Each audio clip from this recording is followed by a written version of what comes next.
पहली बात तो भैया कौन आप हैं? हाँ।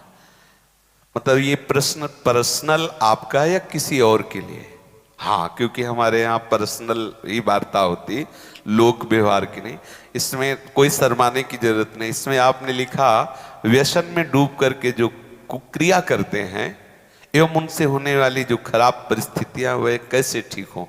पहली बात, हम जो व्यसन करते हैं उसे हमें छोड़ना चाहिए, क्योंकि जिस आप खुद स्वीकार करते हैं कि व्यसन से प्रेरित होकर ही शास्त्र विरुद्ध आचरण हो रहा है, वो किसी भी तरह का कोई व्यसन हो, बहुत ध्यान से सुनो, इधर उधर नेत्र मत चंचल करो। सबसे पहले हम माने हुए व्यसन का त्याग करें, क्योंकि वो त्याग नहीं करोगे तो व्यसन में एक प्रमाद स्थिति पैदा करने की ताकत होती है। थोड़ी देर में ही वो एक ऐसे प्रमाद पैदा, आप कोई भी व्यसन करो तो वो व्यसन आपको उन्मत्त करेगा अपने प्रभाव से और प्रमाद स्थिति में लाके वो आचरण करवा देगा। हम पहले व्यसन को छोड़ें। दूसरी बात, जिसे हम जानते हैं कि ये कुत्सित क्रिया है, उस क्रिया को छोड़ें, यद्यपि है बड़ा कठिन। जैसे आपकी स्थिति है, आपने अपने आप को खोखला कर दिया। ये जो आपने कुक्रिया शब्द लिखा हो, आपका जो दर्शन अनुभव करा रहा है, अब आप लाख कोशिश करेंगे तो आपको बार बार मन प्रेरित करके परास्त करने की कोशिश करेगा, आपको ऐसी स्थिति पैदा करेगा कि आप फिर उसी क्रिया पे आ जाएं। पर एक बार हिम्मत करके आपको जलना होगा, तभी आप बलवान हो सकते हैं। बिल्कुल ठीक समझना, नहीं आपके आंतरिक बल को नष्ट कर दिया इस क्रिया ने, इस व्यसन ने आपको नष्ट, अब आपको बलवान हो, आप पुनः वैसे हो सकते हो। कितनी अवस्था है आपके शरीर की? है 30। कोई बात, अभी चांस है, अभी आप सुधर सकते हो।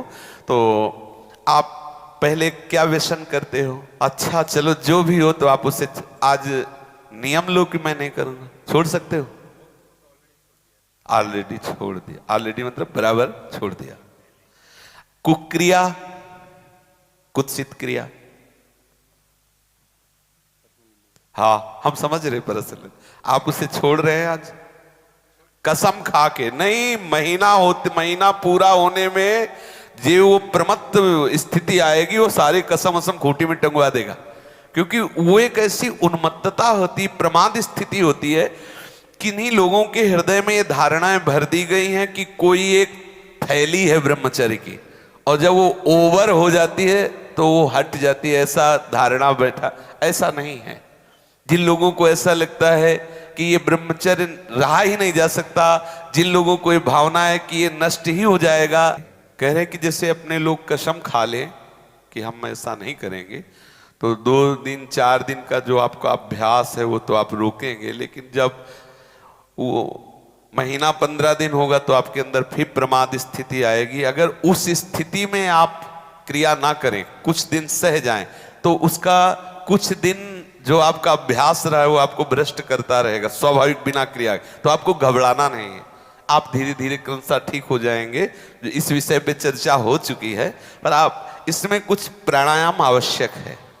किसी योगी जो प्राणायाम के गुरु हैं उनसे आप मिल करके, क्योंकि हम तो वृंदावन के राधा आशिक हैं, हम ये फुस फसत सिखाते नहीं हैं, तो किसी योगी से प्राणायाम कुछ सीख लें।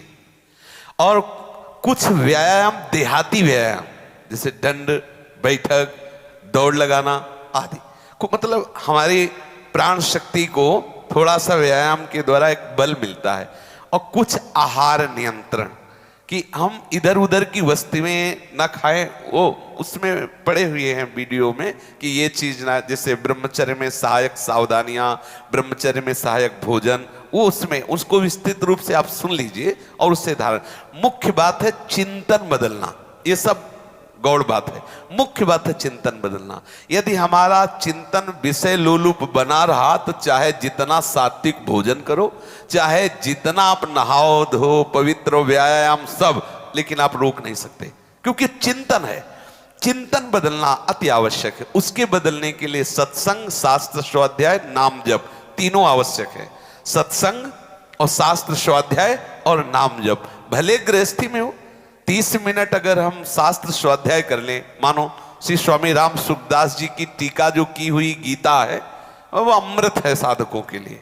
चाहे गृहस्थ हो चाहे विरक्त हो, जरूर स्वाध्याय करना चाहिए। किसी भी संत महापुरुष पर जिस पर श्रद्धा हो उसके प्रवचन सुने, और जो भी भगवान का नाम प्रिय हो वो नाम सुमिरन करे। इससे आपका चिंतन बदलेगा और व्यायाम प्राणायाम से शरीर की नस नाड़ियां मजबूत होगी। शुद्ध आहार से आपको एक सपोर्ट मिलेगा। तो आप तीनों पर दृष्टि डालें, आहार ठीक हो, भजन साधन से चिंतन आप अपना ठीक कीजिए, और संकल्प दृढ़ निश्चय के द्वारा उन अशुभ क्रियाओं को दूर कीजिए। जो अशुभ क्रियाएं आप करते रहें तो आप सुधर जाएंगे। नहीं तो देखो कुछ दिनों बाद ऐसा होने लगेगा, आप देखना आपकी विचार शक्ति लुप्त हो जाएगी।